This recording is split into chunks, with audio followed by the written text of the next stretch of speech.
ದಿನ 1,500 2,000 ಪೇಷಂಟ್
ಎಲ್ಲ ಹೋರಾಟಗಾರರಿಗೂ ಮೀಡಿಯಂದವರಿಗೂ ಒಳ್ಳೇದು ಹೇಳ್ಕೊಂಡು ನಾವು 108 ದಿವಸಗಟ್ಟಲೆ ಅವ್ರು ಕೂಡ ಹೋರಾಟ ಮಾಡಾಕತ್ತೀವಿ. ಅಂಬೇಡ್ಕರ್ ಸರ್ಕಲ್ ಅಂಬೇಡ್ಕರ್ ಸರ್ಕಲ್ದಲ್ಲಿ ಹೋರಾಟ ಮಾಡಾಕತ್ತೀವಿ. ಅವರು ಕೆಲಸ ಮಾಡಿದ್ರೆ ನಾವು ಬರತಿರ್ಕಿಲ್ಲ ಇವ್ರ ಮನೆಗೆ ಬರೋದು ಅವಶ್ಯ ಇಲ್ಲ. ಯಾಕಂದರೆ MLAಗಳಾಗಲಿ ಮಂತ್ರಿಗಳಾಗಲಿ ಸೇವಕರು, ಸಮಾಜ ಸೇವಕರು, ಅವರು ಸಮಾಜಕ್ಕಾಗಿ ಹೋರಾಡೋರಿಗೆ ಎಲ್ಲ ಅನುಕೂಲ ಮಾಡಿ ಕೊಡಬೇಕಾಗಿತ್ತು. ಅವ್ರ ಮನೆ ಮಟ್ಟ ಯಾಕೆ ಬಂದೇವು ಅಂತ ಅವ್ರು ಮಾಡ್ಲಿದ್ದಕ್ಕಾಗಿ ಬಂದೇವು ನಾವು. ಅದಕ್ಕೆ ಅವ್ರು ಮಾಡ್ತೀವಿ ಅಂತಿದ್ರೆ ಆಶ್ವಾಸನೆ ಕೊಟ್ಟಿದ್ರೆ ನಾವು ಬರಕತ್ತೀರಿ, ಯಾರು ಬರ್ತಿರ್ಕಿಲ್ಲ. ಅದಕ್ಕೆ ಉಪವಾಸ ಬಿದ್ದಿದ್ರೆ ತಮ್ಮ ಸ್ವಂತ ಖರ್ಚು ಮಾಡ್ಕೊಂಡು ಮಾಡ್ತಾರೆ. ಇದು ಯಾಕಂತಂದರೆ ನಮ್ಮಲ್ಲಿ ಬಿಜಾಪುರದಲ್ಲಿ ಬಡತನ ಸ್ಥಿತಿ ಭಾಳ ಇದೆ. ನಮಗೇನಿಲ್ಲ ಸರ್, ಅಲ್ಲಿ ಕುಂತಿದ್ದೀವಿ ನಾವು ಬರುತ್ತಲ್ಲ ಅಂತಂದ್ರೆ ನಮ್ಮ ಮೊಬೈಲ್ ಕಸ್ಕೊಂಡ್ರು ಸರ್. ಯಾರ್ಯಾರು ಫೋನ್ ಹಚ್ತಾರೆ ಅಂತ ಹೇಳ್ಕೊಂಡು ಅವ್ರು ಪೊಲೀಸ್ ಡಿಪಾರ್ಟ್ಮೆಂಟ್ ಯಾರು ಗೊತ್ತಿಲ್ಲ, ಮೊಬೈಲ್ ಕಸ್ಕೊಂಡು ಮತ್ತು ಇವ್ರಿಗೆ ಯಾರ್ಯಾರು ಫೋನ್ಗೆ ಹಚ್ಕಿಚಾರ ಅಂತ ಹೇಳ್ಕೊಂಡು ಮೊಬೈಲ್ ಕಸ್ಕೊಂಡು ನಮ್ಮನ್ನು ದುಡಿದ್ರು. ಮತ್ತು ನಮ್ಗೆ ಸ್ವಲ್ಪ ಮನಸ್ಸಿಗೆ ನೋವಾಗಿ ಸ್ವಲ್ಪ ಸರಿಸೇನು ಇಷ್ಟೇ, ಮತ್ತೇನು ಮಾಡಿಲ್ಲ ಅವ್ರಿಗೆ. ನಾವು ನೋಕೋ ಪ್ರಯತ್ನ ಮಾಡಿದ್ರು, ಒಳಗೆ ಹಾಕಿದ್ರು, ಗಾಡಿ ಹಾಕಿದ್ರು ಸರ್, ಗಾಡಿ ಹಾಕಿದ್ರು ಸರ್. ಹ್ಞೂ ರೀ, ನಾವೇನಿಲ್ಲ ಸರ್, ನಾವು ಮತ್ತೆ ನಮ್ಮ ರಕ್ಷಣೆ ಮಾಡ್ಬೇಕಲ್ರಿ. ನಮ್ಮ ಮೇಲೆ ಕೈ ಮಾಡಿ ಬಿಡಿಸ್ಕೊಂಡ್ರಿ ನಮ್ಮ ಮೊಬೈಲ್ ಕಸ್ಕೊಂಡಿದ್ದಕ್ಕಾಗಿ.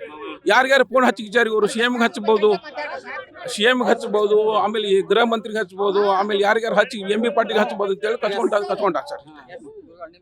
ಸಂಗನ ಬಸವೇಶ್ವರ ಶ್ರೀಮಠ ಹುಣಸೇಳ್ರಿ ಕಾಲೇಜ್ ಮಾಡಿದ್ರು.